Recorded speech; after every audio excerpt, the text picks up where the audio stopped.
Michael Torres thought he was rescuing 4 desperate Filipino sisters from poverty.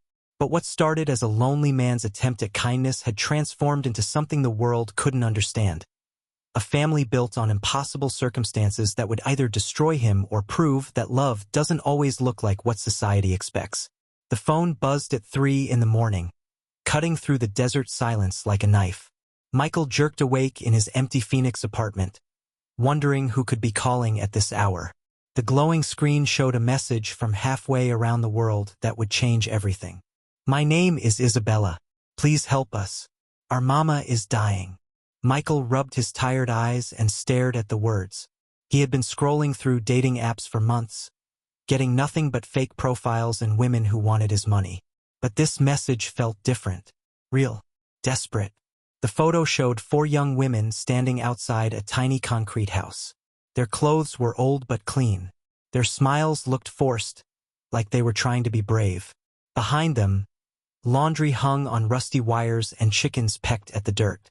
"We are sisters from Philippines," the message continued. "Isabella, Sofia, Camila, and Valentina. Mama needs medicine but costs too much. We work hard but not enough money. Can you help us come to America? We will be good wives." Michael's hands shook as he read the words again. Good wives? What did that even mean? He looked around his apartment. Empty pizza boxes. Unpaid bills scattered on the table. Divorce papers still sitting in the drawer after 2 years. His own kids hadn't called him in months. He typed back, "How old are you?" The response came quickly. Isabella 25, Valentina 27, Camila 22, Sofia 19. "We speak English good. We work in factory but pay very small. Mama has cancer. Doctor says maybe 2 months without treatment." Michael walked to his kitchen and made coffee with shaking hands. Outside, Phoenix was still dark, but his mind was racing. These weren't just random women looking for easy money. These were daughters watching their mother die. Over the next week, the messages kept coming.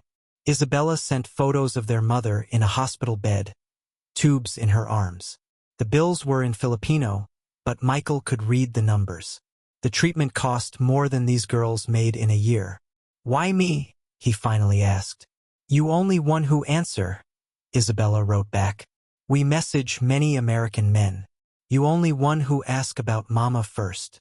That hit Michael like a punch to the stomach. He remembered his own mother's death 5 years ago. The bills, the helplessness, the way the doctors looked at you differently when your insurance wasn't good enough. But marriage? To 4 sisters?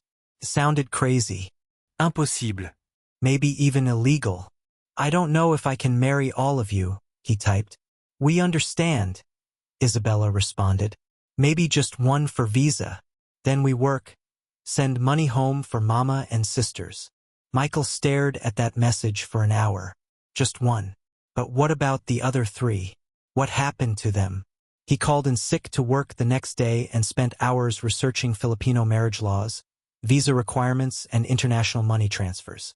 The more he learned, the more impossible it seemed. But the more impossible it seemed, the more he wanted to try. That night, Isabella sent a video message. All 4 sisters sat around their mother's hospital bed. The woman looked so thin, so tired. But when she smiled at the camera, Michael saw where her daughters got their strength. "This is Mama," Isabella said in the video. "Mama, this is Michael from America. He might help us." The sick woman raised her hand and waved. "Thank you," she whispered in English. "God bless you." Michael watched that video 20 times. Each time he noticed something new. The way Sofia held her mother's hand. How Camila adjusted the pillow behind her head. The way Valentina translated quietly when their mother spoke in Filipino. The way Isabella looked directly at the camera, not begging, but hoping. He made a decision that would change everything. "I'm coming to meet you," he typed. "All of you." The response came back immediately. "Really? You come here? I'm booking a flight tomorrow." For the first time in months, Michael felt something other than loneliness. Fear, yes. Confusion, definitely. But also something else. Purpose, maybe. Or just the chance to do something that mattered. He spent the night packing a suitcase and emptying his savings account. $23,000. Everything he had left after the divorce. Enough for plane tickets and maybe a few months of medical bills. As the sun rose over Phoenix, Michael Torres prepared to fly across the world to meet 4 women who might become his family. He had no idea what he was doing, but for the first time in years, he was doing something. The heat hit Michael like opening an oven door. Manila's airport was chaos, thousands of people, dozens of languages, and the smell of sweat mixed with diesel fuel and fried food. He clutched his phone, trying to spot 4 women he'd only seen in photos. Then he heard his name. Michael! Over here! Isabella stood near the exit, holding a piece of cardboard with his name written in red marker. She was smaller than he'd expected, maybe 5 feet tall, with long black hair and nervous eyes. Behind her stood 3 other women who looked just like her but different somehow. "You really came," Isabella said when he reached them. Her English was better than her messages had suggested. "We thought maybe you would change your mind on the airplane." Michael looked at all 4 sisters. In person, they seemed even younger than their photos. Sophia, the 19-year-old, barely looked old enough to be out of high school. Valentina, the oldest, had tired eyes that made her seem much older than 27. "How's your mother?" he asked. The sisters exchanged glances. Camila spoke up. "Mama is waiting. She wanted to meet you before." She didn't finish the sentence. They piled into a jeepney, a colorful bus that looked like it was held together with prayers and duct tape. Michael's knees hit his chin as they bounced through streets filled with motorcycles, cars, and people walking everywhere. The poverty was overwhelming. Kids played in streets that looked like rivers during rain season. Families lived in houses made of metal sheets and hope. "First time in Philippines?" Valentina asked. "First time anywhere except Mexico," Michael admitted. "I don't travel much." "Why you come now?" Sophia asked. Her English wasn't as good as her sister's, but her eyes were bright and curious. Michael looked out the window at a world completely different from Arizona. "Because you asked for help. And I know what it's like to watch someone you love get sick when you can't afford to save them." The hospital was a concrete building with broken windows and fans that barely moved the thick air. Isabella led him through hallways packed with families sleeping on the floor next to patients who couldn't afford private rooms. Their mother, Esperanza, lay in a bed shared with another woman. She was awake but weak, her skin gray and her breathing shallow. When she saw Michael, her face lit up with a smile that made him understand why these 4 women were willing to marry a stranger to save her. "You are the American," she said in careful English. "My daughters tell me you are a good man." Michael sat beside her bed. "I hope so, ma'am. I'm going to try to help." "You don't have to marry all of them," Esperanza said, her voice barely a whisper. "Just help them get to America. They can work. They are smart girls." "Mama, don't worry about that now," Isabella said, but her mother shook her head. "I am dying," Esperanza said matter-of-factly. "But my daughters have whole lives ahead. They deserve better than this." Over the next 3 days, Michael learned more about the sisters than he'd learned about his ex-wife in 10 years of marriage. Isabella had a college degree but worked in a factory for $2 a day. Valentina had been supporting the family since she was 15. Camila dreamed of opening a small restaurant. Sophia wanted to be a teacher but couldn't afford school. They took turns staying with their mother while the others worked or slept. Michael paid for a private room and better medicine. He watched the doctors' attitudes change when American money appeared. Suddenly, there were more treatment options. More hope, but the bills kept coming. The treatment was working, but slowly. The sisters would need visas, plane tickets, and money to start over in America. Michael's savings were disappearing fast. "Maybe I should just marry Isabella," he said one evening as they sat outside the hospital. "She can get a visa, work in America, and send money back." "What about us?" Sophia asked. Her English was getting better every day. "What happens to us?" Michael looked at these 4 women who had become the most important part of his life in just 1 week. The thought of leaving 3 of them behind made his stomach hurt. "I don't know," he admitted. That night, Valentina approached him alone. Michael, can I ask you something personal? Sure. In America, what happens if man marries more than one woman? Michael felt his heart start racing. It's illegal, called polygamy. People go to jail for it. Valentina nodded slowly. But what if women agree? What if everyone is happy? Still illegal, Michael said. But people do lots of illegal things that don't hurt anyone. Like speeding? Michael laughed despite himself. Like speeding. The next morning, Isabella found him drinking coffee outside the hospital. We talked all night, she said. All four of us. We have idea. What kind of idea? We marry you one at a time. Every few months. You bring us to America one by one. By time government figures out we all have papers. Maybe babies too. Michael stared at her. That's a really big crime, Isabella. If we get caught. If we don't try, she said quietly. Sofia will marry Rodrigo next month. He hits his first wife. Camila will work in club where men pay her to dance with no clothes. Valentina will keep working factory until her hands don't work anymore. And I will teach school for pennies until I get too old to stand. She looked directly at him. You don't have to save us, Michael. But if you want to try, we want to try with you. Michael looked back at the hospital where a woman who felt like a mother to him now was fighting for her life. He thought about his empty apartment in Phoenix, his kids who never called, his ex-wife who said he was worthless. Maybe he was worthless, but maybe these four women saw something in him that he'd never seen in himself. Okay, he said, let's try. The crying started at 5 in the morning and didn't stop until noon. Michael stumbled through his Phoenix house, trying to figure out which baby needed what while four women spoke rapid Filipino and American neighbors peeked through their curtains with disgusted faces. Diapers! Isabella shouted from the kitchen where she was making breakfast for 8 people. We need more diapers. Michael's life had become a circus, and he was the guy getting shot out of a cannon every single day. 3 babies in 18 months, all his, all beautiful, all loud. Isabella's son Miguel looked just like her but had Michael's stubborn chin. Sofia's daughter Maria had her mother's sweet smile but cried like a fire truck.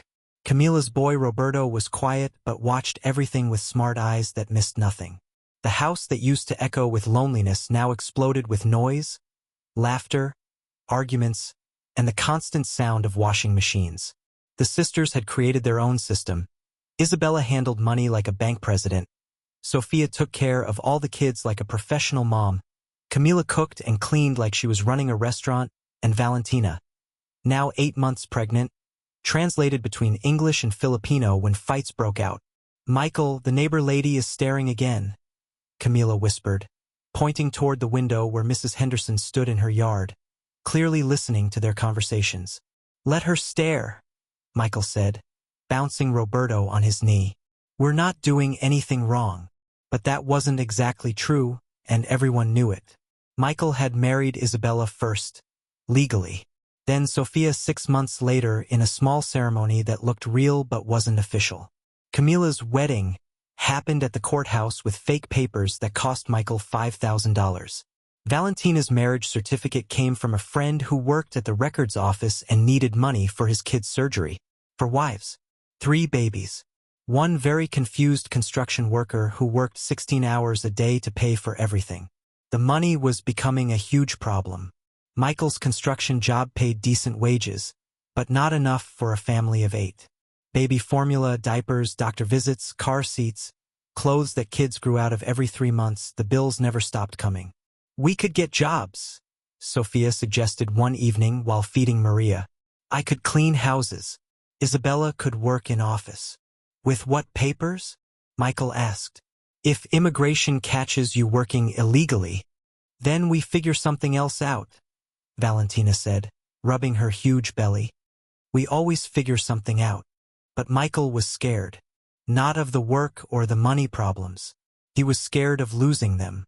These women had become his real family in a way his first marriage never was.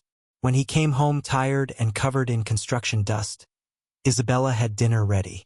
When he worried about money, Camila would rub his shoulders and tell him everything would work out. When he felt like a failure as a father, Sofia would show him how Miguel was learning to walk or how Maria was starting to say, Papa. The neighbors weren't hiding their disapproval anymore. Someone had called the police twice, claiming there was suspicious activity at Michael's house. The cops found nothing illegal, just a big family living in a regular house. But the looks on their faces said everything. They thought Michael was running some kind of weird cult. Maybe we should move, Isabella suggested after the second police visit. Find somewhere people mind their own business. With what money? Michael laughed, but it wasn't funny. We can barely afford this place. That's when Valentina went into labor 3 weeks early. Michael had been at work when Camila called, screaming into the phone in Filipino and English mixed together. Hospital. Now. Baby coming. He drove 90 miles per hour through Phoenix traffic, his heart pounding like a drum. When he reached the hospital, he found all 3 sisters in the waiting room, taking turns holding the other babies while doctors worked on Valentina. Is she okay? Michael asked, completely out of breath. Baby is too small, Sofia said, tears streaming down her face. Doctors say maybe problems with breathing. Michael sank into a plastic chair and put his head in his hands. The stress was killing them all. The money problems, the neighbors, the constant fear of getting caught. It was too much. Mr. Torres? A doctor in green scrubs approached them. Your wife is asking for you. Michael looked up. Which one? The doctor's face showed confusion, then understanding, then judgment. The one giving birth. Valentina looked tiny in the big hospital bed, but she was smiling. Michael, meet your daughter. The baby was so small she fit in Michael's palm. Tubes helped her breathe, and machines beeped around her incubator. But her eyes were open, and when Michael touched her tiny hand, she grabbed his finger with a grip that felt like a promise. She's beautiful, he whispered. What should we call her? Hope, Valentina said. Because that's what you gave us. But Hope was expensive. The baby needed special care that cost thousands of dollars every day.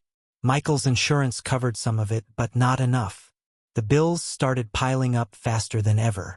We need to tell someone, Isabella said one night after they'd counted the bills 3 times. Maybe get help from government. If we tell the government anything, they'll figure out about the marriages, Michael said. Then what? They deport you and take the kids. The sisters exchanged looks. They'd been having conversations in Filipino that Michael couldn't understand. Private meetings when he was at work. Phone calls that stopped when he entered the room. What aren't you telling me? He asked. Sofia spoke first. We've been talking to other Filipino families. There's a lawyer who helps people like us. People like us? Immigrants who marry Americans, but situation is complicated, Camila explained. Michael felt his stomach drop. You mean other people doing what we're doing? Not exactly, Isabella said carefully, but close enough. He says maybe we can fix the papers, make everything legal. How much? Michael asked, though he already knew he couldn't afford it. $15,000, Valentina said quietly. Michael laughed, but it sounded more like crying. I don't have $15,000. I don't have $1,500. That night, while the babies slept and the sisters whispered in their bedroom, Michael sat on his back porch and wondered if he'd made the biggest mistake of his life. He'd wanted to save 4 women, but maybe he was drowning them all instead. His phone buzzed with a text from an unknown number. We know what you're doing. Stop it or we'll stop it for you. Michael stared at the message, his hands shaking. Someone was watching them. Someone knew their secret. And that someone was about to destroy everything they'd built. The knock on the door came at 6 in the morning, sharp and demanding. Michael was feeding Roberto while Isabella made coffee and Sofia changed Maria's diaper.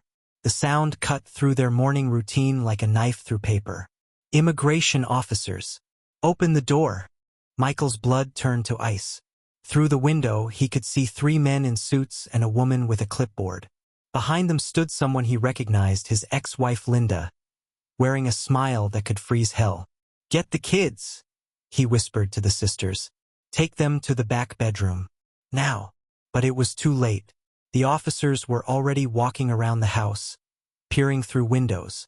One of them spoke into a radio while Linda pointed at different parts of the house like she was giving a tour to buyers. Michael opened the front door before they could break it down. "Can I help you?" "Agent Rodriguez, Immigration and Customs Enforcement," the lead officer said, showing his badge. "We have reports of marriage fraud and possible human trafficking at this address." Trafficking? Michael felt like he'd been punched in the stomach. "What are you talking about?" Linda stepped forward, her face bright with victory. "Don't act innocent, Michael. For foreign women, for babies, all living with one man who couldn't keep his own American family together. You think nobody would notice?" Agent Rodriguez looked at his clipboard. "Sir, our records show you've been married 4 times in the past 2 years, all to women from the Philippines.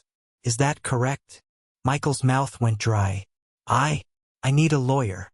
"You'll need more than that," Linda laughed. "Show them the photos, Agent Rodriguez." The officer pulled out a manila folder full of pictures. Michael recognized his own house, his own backyard. Someone had been watching them for months. Photos of the sisters hanging laundry. Photos of him playing with the kids. Photos of all of them together at the grocery store. "These were taken by a concerned citizen," Agent Rodriguez said, glancing at Linda. "Someone who believes American laws are being broken." Isabella appeared in the doorway behind Michael, holding baby Hope. "What's happening?" she asked, though her face already knew the answer. "Ma'am, are you married to this man?" Agent Rodriguez asked. Isabella looked at Michael, then at Linda, then back at the officer. "Yes. And you?" He pointed at Sophia, who was peeking around the corner with Maria in her arms. "Yes," Sophia whispered. "All 4 of you? Married to the same man." Camila came out carrying Roberto and Miguel. "We can explain." "I'm sure you can," Agent Rodriguez said. "But you'll be explaining it to a federal judge. Sir, you're under arrest for marriage fraud, immigration violations, and conspiracy to commit human trafficking." "Trafficking?" Michael shouted as handcuffs clicked around his wrists. "These women aren't victims. Look at them. Do they look like prisoners?" Linda's laugh was sharp and mean. "They look like foreigners taking advantage of a stupid American man. But don't worry, Michael. They'll be back in the Philippines by next month." "No," Sophia cried out. "Please. Our babies are American citizens. Born to illegal immigrants," Linda said with satisfaction. "The kids can stay if they want, in foster care." Michael watched his family fall apart in front of his eyes. The sisters were crying, the babies were screaming, and neighbors had come out of their houses to watch the show. Mrs. Henderson stood in her yard with her phone out, recording everything. "Wait," Agent Rodriguez said, looking more carefully at the children. "These babies were born here? All of them?" Isabella said through her tears. "They are Americans." The officer talked quietly into his radio while Linda's face got red with anger. "That doesn't matter. The marriages are fake. Send them back. The children are U.S. citizens," Agent Rodriguez said slowly. "That complicates things." "How does it complicate anything?" Linda demanded.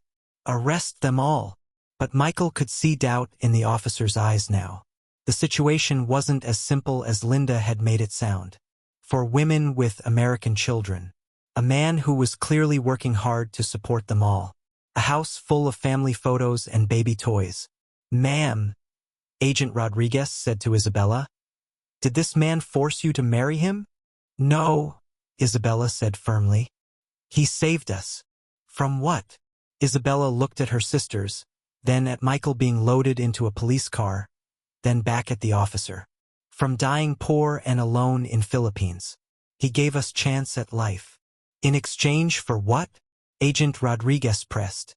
"For trying to be good family," Sophia answered. "For taking care of him like he takes care of us." Linda stepped between them and the officer. "Don't listen to them. They're trained to say this stuff. It's all fake." "Mrs." Agent Rodriguez looked at his notes. "Mrs. Patterson, I need you to step back. Let me do my job." "I am letting you do your job." I gave you everything you need. Photos, addresses, proof of the fake marriages. And we appreciate that, the officer said carefully. But we still need to investigate properly. As Michael was driven away in the police car, he could see his 4 wives holding their 4 children, standing in front of the house that had been their whole world. Isabella was talking rapidly to Agent Rodriguez while Valentina leaned against the doorframe, still weak from giving birth. Sofia bounced Maria to keep her from crying while Camila held both boys. They looked like what they were, a family in crisis.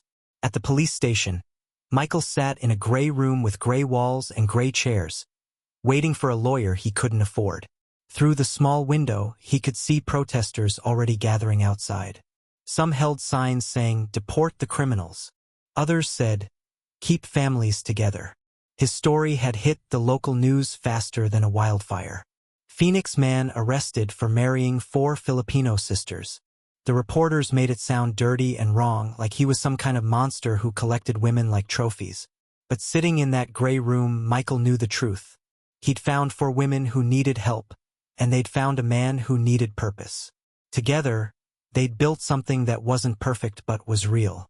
The question now was whether a federal judge would see it the same way, or whether Linda would finally get her revenge by destroying the only good thing Michael had ever created. The morning sun filtered through the courthouse windows like golden honey, casting long shadows across the marble floor where Michael Torres sat with his hands folded in his lap. 6 months had passed since that terrible dawn when his world shattered into handcuffs and headlines. 6 months of jail cells and lawyer meetings and sleepless nights wondering if he would ever hold his children again. But something had changed inside him during those dark months.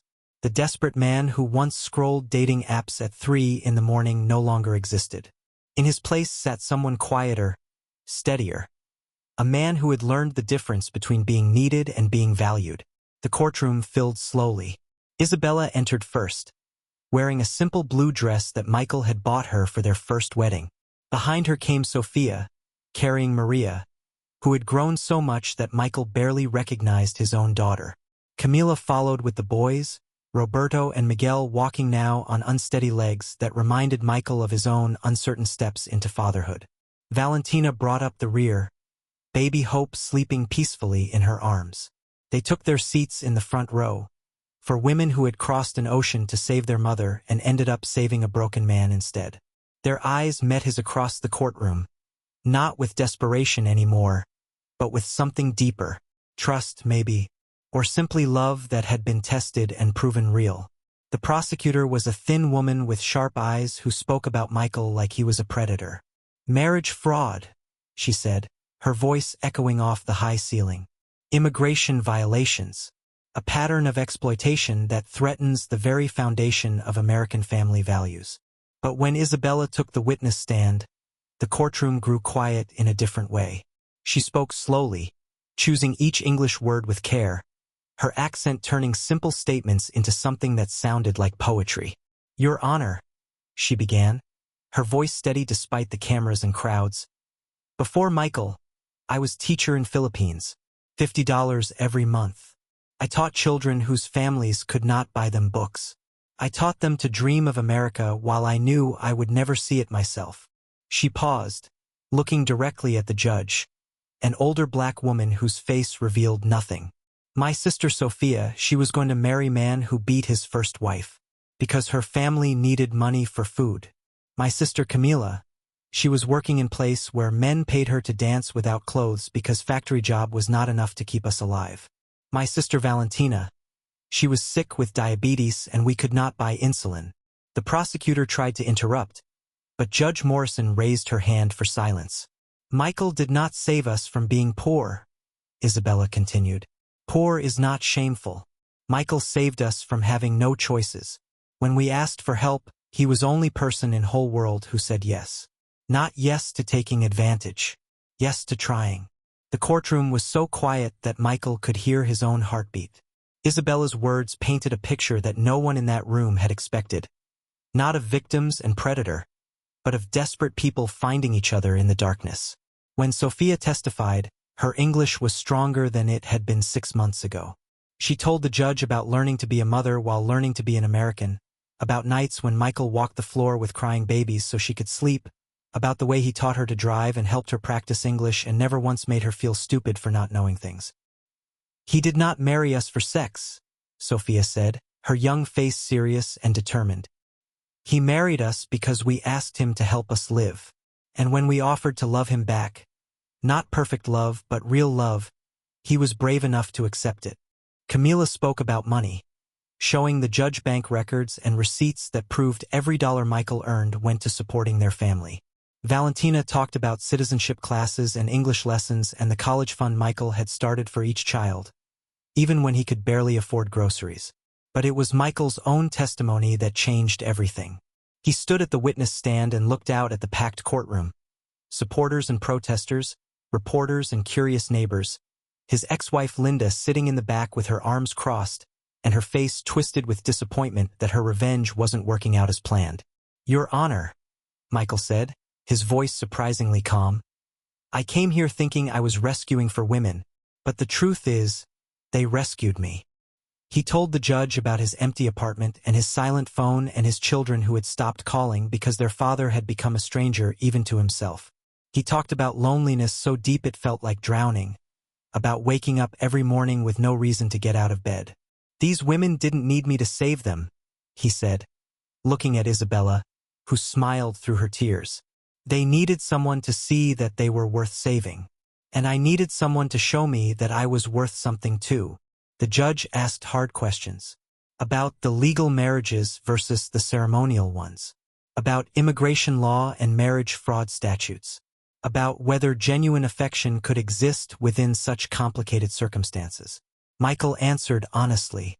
Yes, he had broken laws. Yes, the marriages were unconventional.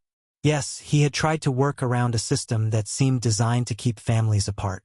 "But Your Honor," he said, his voice growing stronger with each word, "every single day for 2 years, I have woken up in a house full of people who chose to build a life with me, not because they had to, not because I forced them, but because somehow, in all this chaos, we became a family." When the judge called for recess, Michael sat with his lawyers while Isabella and her sisters huddled together, whispering in Tagalog and taking turns holding the children. Protesters outside grew louder, their chants about moral decay and family values filtering through the thick windows. But inside the courtroom, something had shifted. The prosecutor's case, built on assumptions about exploitation and fraud, had cracked against the simple reality of what Michael and the sisters had actually built together. Judge Morrison returned after an hour that felt like a decade. The courtroom held its breath as she shuffled through papers and adjusted her glasses. "This case," she began, "forces us to examine the difference between the letter of the law and the spirit of justice. Marriage fraud requires intent to deceive for the purpose of obtaining immigration benefits through false pretenses." Michael's heart hammered against his ribs.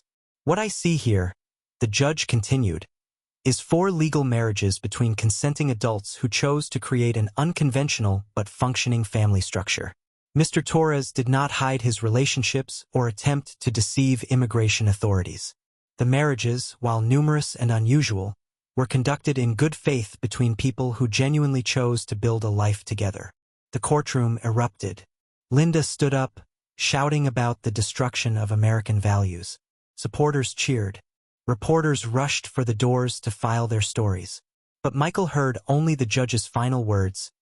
"The court finds no evidence of fraud, coercion, or exploitation. The charges are dismissed."